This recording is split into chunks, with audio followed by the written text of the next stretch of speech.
নমস্কার, আমার সকল বন্ধু কেমন আছেন? আশা করি সকলে সুস্থ এবং ভালো আছেন। আমি মেঘের জ্যোতি চ্যানেল থেকে আপনাদের সকলের মিষ্টি বন্ধু বলছি। আজ আমি ভিন্ন স্বাদের গল্প নিয়ে আপনাদের সকলের সামনে হাজির। আশা করি আপনারা সকলেই আমার পাশে থাকবেন।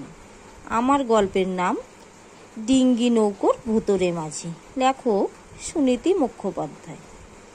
চলুন গল্পে ফেরা যাক। খেয়াঘাটে দাঁড়িয়েছিলেন উপেন খুড়ো। বর্ষার ভরা দামোদর, দুকুল ছাপানো গেরুয়া জল ঘূর্ণির মতো পাক খেতে খেতে ছুটে চলছে। ফুলে পেঁপে ওঠা জলের পাড়ের মাটিতে আশ্রে পড়ার শব্দ। খানিক পরেই সন্ধ্যের পাতলা অন্ধকারটা নেমে এলো। আকাশে ঘন কালো মেঘ। উপেন খুড়ো বড় ভাবনায় পড়ে যায়। এ অবস্থায় ওপারে যাওয়া ফেরি নৌকার এপারে নাও আসতে পারে। তাহলে উপেন খুড়োকে যে একবার দামোদর পার হতেই হবে। অসুস্থ নাতি তোতনকে যে একবার না দেখে এলেই নয়। গোপাল উপেন খুড়োর একমাত্র ছেলে, কাজ করে চাপদানির মিলে। বাড়ি ফিরে শনিবার আসতে এখনো 3 দিন বাকি। খুড়ো তার বিয়ে দিয়েছে দামোদরের পশ্চিম পাড় চাবুকপুর গ্রামে। আজ দুপুরে গঞ্জের হাট থেকে ফেরার পথে চাবুকপুরের এক চেনা মানুষের সঙ্গে দেখা। সেই খুড়োকে তার নাতি তোতনের অসুখের খবর দিয়ে গেছে। খুড়োর নাতি অন্তঃপ্রাণ। খুড়িমাও খবর শুনে উপেন খুড়োকে তাগদা দিয়ে বলে, তুমি আজ বিকেলেই চলে যাও, তোতনের খবর নিয়ে এসো, আমার মন মানছে না। সবে হৈমন্তী ধানের আবাদ সেরে উপেন খুড়ো বেশ ক্লান্ত। আজকাল দুপুর খাওয়ার পর সারা শরীর জুড়ে কেমন যেন একটা ঝিমুনি আসে। বিছানাটা টানে, অলস্য একটু কাটলেই উঠে পড়বে ভেবে খুড়ো দুপুরে একটু ঘুমিয়ে পড়েছিল। খুড়িমার ডাকে উঠি করেও দেরি হয়ে গেল। তাই নাতির জন্য নারকেলের নাড়ু আর গোষ্ঠদাসের দোকানের মিষ্টি কিনে নিয়ে খেয়াঘাটে আস্তে আস্তে ফেরি নৌকা ওপারে।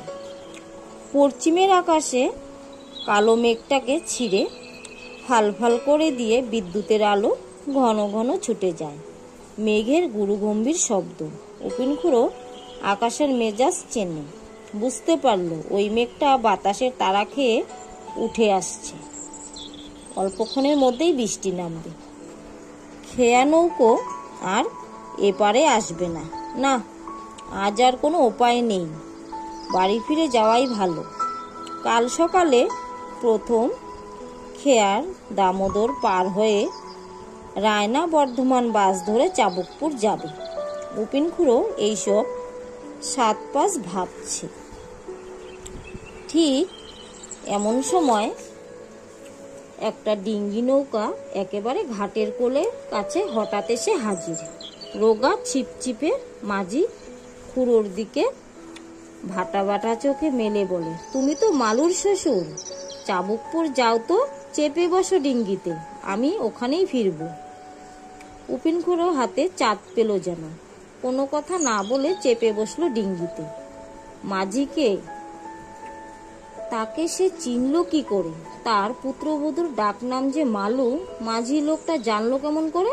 সেসব কোনো কথা জানতে না চেয়ে এক অজানা আকর্ষণে উপেন খুড়ো চেপে বসে ডিঙ্গির ওপর। কে যেন মুখটা চেপে ধরে, কিছু বলতে দেয় না। সরু ফালি ডিঙ্গি নৌকাটা খুড়োর দেহর ভারে একটুও দুলল না, কাতও হলো না। দামোদরের ঘুমন্ত জলে ভেসে চলল। মাঝি দক্ষিণ মুখে বসে মাঝে মধ্যে দাঁতটা ছপাত ছপাত করে ফেলছে। উপেন খুড়ো জানতে চায় অনেক কথা, কিছু বলতে পারে না। উতাল পাতাল দুরন্ত দামোদরের জলে ডিঙ্গি নৌকাটা তরতরিয়ে ভেসে চলছে। তখনও দিনের আলো অল্প স্বল্প থাকায় উপেন খুড়ো দুপাশে সামনে পিছনে খলখল ছলছল শোষো গোগো শব্দে ছুটে যাওয়া উন্মাদ দামোদরের কাণ্ড কারখানা দেখছে। আর প্রতি মুহূর্তে ভয়ে বুক দুলে উঠছে। বাস ধরে রায়না দিয়ে ঘর পথে চাবুকপুরে গেলে মালুর বাড়ি পৌঁছতে তোমার রাত 9টা বেজে যাবে। তাছাড়া এই দুর্যোগকে বাস পেতে নাকি? খুড়ো মাঝির কথা শুনে জিজ্ঞেসে করে বসে, তুমি আমার পুত্রবধূর নাম জানলে কি করে? আমাকে বা চিনলে কি করে? মাঝি মুখে কিছু না বলে একবার পিছনে ফিরে উপিন খুড়োর চোখে চোখ রাখলো। উপিন খুড়ো দেখলো মাঝির গর্তের মধ্যে থাকা ঘোলাটে চোখ দুটো টর্চ লাইটের আলোর মতো জ্বলে উঠল। সারা মুখে শ্যাওলার ছোপ, জলে পড়ে থাকা কাঠের মতো ভিজে অথচ নিরস। ক্রমশ সন্ধে পার হয়ে রাত নামলো। তরতরিয়ে বৃষ্টির বড় বড় ফোঁটা উপিন খুড়োর মাথায় পড়তেই খুড়ো ছাতা খাটাবার জন্য ব্যস্ত হয়ে পারল না। গোয়ার বাতাসের ঝাপটায় ছাতা খাটানো গেল না। দাঁড়টা বার দুই জল ছুঁয়ে মাঝির লোকটা আকাশ ফোটানো চিৎকার করে বলে ওঠে, ভিজবেন না, চুপ করে বসুন। এমন একটা লিকলিকে রোগা লোকের গলার আওয়াজ যে এত জোরালো হতে পারে পুরো তো ভাবতেই পারে না। ওর চিৎকারের রেশ বৃষ্টির ফোঁটায় ফোঁটায় দামোদরের ঢেউয়ের ওপর ঢেউ আছড়ে পড়ার শব্দ। বাজ পড়ার শব্দের মতো ওই চিৎকার কালো মেঘ ছুঁয়ে ছড়িয়ে যায় সব দিকে। সঙ্গে সঙ্গে মেঘও ওই আওয়াজ মিলিয়ে গর্জন করে ওঠে, গুরুম গুরুম গুরুম গুরুম। উপিন খুড়ো বিদ্যুৎ চমকে আলো দেখে। ওদের ডিঙ্গিখানা ঢেউয়ের তোড়ে ভেসে না গিয়ে একটা জায়গায় থেমে গেল। খুড়ো অবাক। ছুটন্ত দামোদরের বুকে উপরে পড়া বিরাট বিরাট অশ্বত্থ গাছ পুরো কুটোর মতো ভেসে যায়। এমন উন্মাদ স্রোত আঁকড়ে ধরে ডিঙ্গিটা থেমে আছে কি করে? এমন সময় খুড়ো আরো অবাক, দেখে ডিঙ্গিতে মাঝি নেই, সে একা বসে আছে। এরপরেই হুস করে একটা শব্দ। খুড়ো দেখে মাঝি লোকটা ডুবে গেল। উপিন খুড়োর হাত পা ভয়ে ঠান্ডা হয়ে আসে। ওর ধারণা মাঝি ডিঙ্গি থেকে জল পড়ে গেছে। পড়ে গেলেও খুড়ো কি বা করতে পারে? তাকে বাঁচানো খুড়োর সাধ্যের বাইরে। একটু পরে খুড়োর পায়ের কাছে 3-4টে বড় বড় মাছ এসে পড়ে। লোকটা ডিঙ্গিতে উঠে আবার দাঁড় চেপে ধরে। তুমি এই ভরা নদীতে ডুবে খালি হাতে কি করে মাছ ধরলে গো? তোমার সাহসও তো কম নয়। লোকটা কোনো জবাব না দিয়ে চালিয়ে দিল ডিঙ্গিখানা। আগের থেকে দ্বিগুণ গতিতে সেটা ছুটে চলল সোজা দক্ষিণে। অন্ধকারের ও আকাশের আলো না থাকা একটা আলো দামোদরকে চিনিয়ে দিচ্ছে। এখানে দামোদর আসলো খাতের থেকে চতুর্গুণ চওড়া। ডিঙ্গি তীরের বেগে এগিয়ে চলছে। খানিক বাদে আবার সেই শব্দ, হুস। একটা বিরাট সুখ যেন জলের ওপর পালট খেয়ে ডুবে পড়ল। হ্যাঁ, উপিন খুড়ো তাকিয়ে দেখে ডিঙ্গিতে মাঝি নেই। ডিঙ্গি দুরন্ত স্রোতেও এক জায়গায় থেমে আছে। একটু পরে খুড়োর পায়ের কাছে কয়েকটা মাছ ছটপট করতে থাকে। আগের মাছগুলো কখন কোন ফাঁকে ডিঙ্গি থেকে উধাও হয়ে গেছে তার কোনো হুদিস নেই। খুড়ো জানতে পারেনি।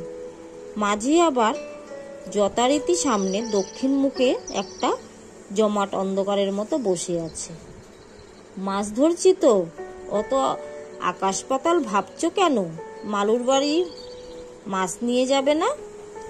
উপিন খুড়ো এবার আরো অবাক। মাঝি সামনে, অথচ তার কথাগুলো শোনা গেল পিছন থেকে। খুড়ো তাকায় না, পিছনে অন্ধকারে মাখামাখি কালো জল ছাড়া আর কিছু নেই। সামনে তাকিয়ে দেখে মাঝি আবার উধাও, শুধু একটাই শব্দ, হুস। আগের মাছগুলো যথারীতি দেখা গেল না। নতুন মাছের ঝটপটানি খুড়োর পায়ের কাছে। উপিন খুড়ো মাঝিকে কোনো কথা বলার সাহস পাচ্ছে না। না হলে ওর বলতে ইচ্ছে করছে, মাঝি, এই ভরা দামোদরের জান কবুল করে যে মাছ তুলে আনছো তা গেল কি? থাকলো সে খবর নেবার তোমার গরজ নেই কেন? মালুকে যে পাঠাবে তো মাছ কই? পাছে মাঝি আবার সেই জ্বলন্ত চোখ নিয়ে চারদিকে তাকায়। সেই ভয়ে খুড়ো কিছু বলতে পারছে না। দেখতে দেখতে ডিঙ্গি এসে হাজির সুবলদহর খালে। এই খালের ওই পারে গোপালপুরের শ্বশুরবাড়ি চাবকপুর গ্রাম। একদিকে খাল আর একদিকে দুরন্ত দামোদরের প্রবাহ। গোপালের শ্বশুরবাড়ি দেখা যাচ্ছে। ওই দেখো কত বড় বড় মাগুর মাছ, মালুর জন্য নিয়ে যাও, বলবে পূর্বপাড়ার তুলসী কাকা দিয়েছে। উপিন খুড়ো দেখে একটা লাল মাছের গায়ে কেমন যেন দেখা যাচ্ছে, নড়াচড়া করছে। মাঝি একটা লাল গামছার বাঁধনে কয়েকটা মাছ নড়াচড়া করছে, আর নিজের অজান্তে কোন ফাঁকে যে সে ডিঙ্গি থেকে ছেলে গোপালের শ্বশুরবাড়ির ভিটায় পা রেখেছে টের পায়নি।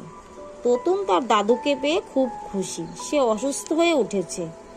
দাদুর থেকে দাদুর আনা নারকেলের নাড়ু আর মিষ্টি পেয়ে আরো বহুত খুশি। পুরো মাঝির গামছা বাঁধা মাছগুলো মালুর সামনে মাটির বারান্দায় ফেলে দিয়ে বলে, বেশ বড় বড় মাছ। তোমাদের এই গায়ে পূর্বপাড়া তোমার কে এক তুলসী কাকা সে দিল, বলল মালুর জন্য মাছগুলো নিয়ে যাও। ও লোকটা মানুষ না অন্য কিছু কে জানে। ভরা দামোদরে কি কাণ্ডটাই না করলো। মালু সমেত বাড়ি শুদ্ধ সবাই আতকে বলে ওঠে, তুলসী দিলে? হ্যাঁ হ্যাঁ তুলসী। কি বিদঘুটে চেহারা। সেই জামালপুরের ঘাট থেকে তার ডিঙ্গিতেই তো এলুম। হ্যাঁ বাহাদুরি বটে, এমন ডিঙ্গি চালানোর জীবনে দেখিনি। এমন তুফান দামাদরে ঠিক নিয়ে চলে এলো। তবে লোকটার ব্যাপার স্যাপার কেমন যেন লাগলো। ডুব দিয়ে এমন মাছ ধরে না, আমি জীবনেও অমনটা দেখিনি। উপিন খুড়োকে থামিয়ে দিয়ে বাড়ির লোক বলে ওঠে, রাম রাম রাম, ওসব কথা এখন থাক। হাত পা ধুয়ে জল খাবার খেয়ে ঠান্ডা হন। আপনার যে কোনো বিপদ হয়নি এটাই বড় কথা। হাতে এমন কথা আর বলবেন না। রাতে খাওয়া দাওয়ার পর মালু উপিন খুড়োর জন্য নির্দিষ্ট ঘরটিতে এলো। বলল, বাবা আপনি শুয়ে পড়ুন। খুড়ো বলল, হ্যাঁ এই যে এবার শুয়ে পড়ব। আচ্ছা মা, একটা কথা বলছিল, কাল ওই মাগুর মাছের ঝোল রেঁধে সকাল সকাল এই বুড়োটিকে দুটি ভাত খাইয়ে দিও, বাড়ি ফিরবো। কখন গিয়ে ঠেকবো তার কি ঠিক আছে? মালু বলে, তাহলে বলি শুনুন বাবা, ও মাছ আমরা খালের জলে ফেলে দিয়েছি। অমন দামি মাছ ফেলে দিলে তো তোমরা খাও না, তো জিয়ে রাখতে পারলে না কেন? কাল আমি বাড়ি নিয়ে যেতুম। উপিন খুড়োর নাতি তোতনের জন্য আনা নারকেলের নাড়ু আর মিষ্টিও যে ভূতের ছোঁয়া বলে খালের জলে ফেলে দেওয়া হয়েছে। মালু সে খবরটা বুড়োকে দেয় না। মালু এবার খুড়োর পাশটিতে বসে পূর্বপাড়ার তুলসী বৃত্তান্ত শোনায়। তা শুনে খুড়োর হাত পা ঠান্ডা হয়ে যাওয়ার উপক্রম। যার ডিঙ্গিতে চড়ে এই জামালপুরের ঘাট থেকে চাবুকপুরের খালের ঘাট পর্যন্ত ভরা দামোদরে ঘূর্ণি জলে ভেসে এসেছে, সেই তুলসী নাকি গত বর্ষায় ডিঙ্গি ভাসিয়ে মাছ ধরতে গিয়ে মারা গেছে। মালু বলে, ওই তুলসীকে সবাই বলতো মেছো তুলসী। দামোদরের জল ছোঁয়া পাড়ে ডিঙ্গি বেঁধে ও বড় বড় মাগুর মাছ ধরত। কোথায় কোথায় হামুকওয়ালা গর্তে মাগুর মাছের ঝাঁক থাকে। তুলসী কাকা কেমন করে যেন জেনে ফেলেছিল। ও করত কি, দম বন্ধ করে ঢুকে যেত ওই সব গর্তের ভিতর, বার করে আনতো মাগুর মাছ। এক একদিনে অনেক মাছ বার করে আনতো।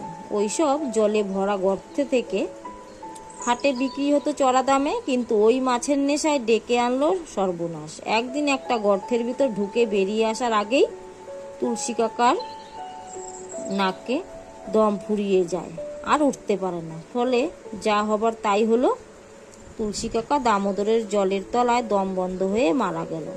গভীর রাতেও বাড়ি না ফিরতে চারদিকে খোঁজ নিখোঁজ রব পড়ে গেল। না, কোথাও তাকে খুঁজে পাওয়া গেল না। পরের দিন ডিঙ্গিটা পাওয়া গেল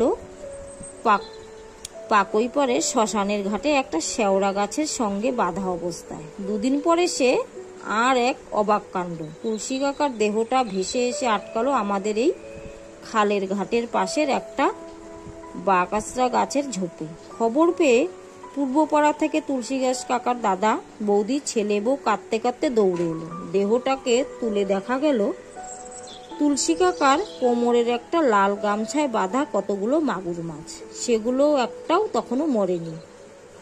উপিন খুড়ো চমকে উঠে কাঁপতে কাঁপতে বলে, বৌমা, আমাকে যে সে লাল গামছাটা বাঁধা মাগুর মাছটাই দিল। খুড়োর চোখে সামনে তখন সেই ডিঙ্গি, তার ভয়ঙ্কর চেহারার মাঝি, হুস শব্দ, মাঝির আকাশ ফাটানো চিৎকার, সব একে একে ফুটে ওঠে। উপেন খুড়ো নিজেকে সাহসী মানুষ বলেই জানত, কিন্তু আজ রাতে সে বৌমা মালুকে বলল, তুমি আর তোতন আজ এই ঘরে একপাশে বিছানা পাতো মা।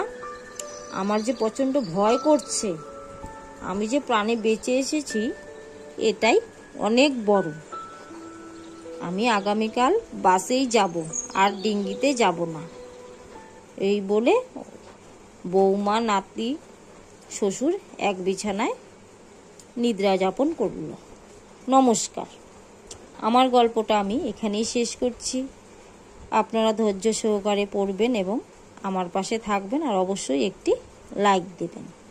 এর পরবর্তীতে আপনাদের সকলের জন্য আমি অল্প রকমের গল্প নিয়ে আসার ব্যবস্থা করব। গল্পটি কেমন লাগলো অবশ্যই আপনারা জানাবেন এবং আপনারা সকলেই আমার পাশে থাকবেন। নমস্কার, সকলকে ধন্যবাদ।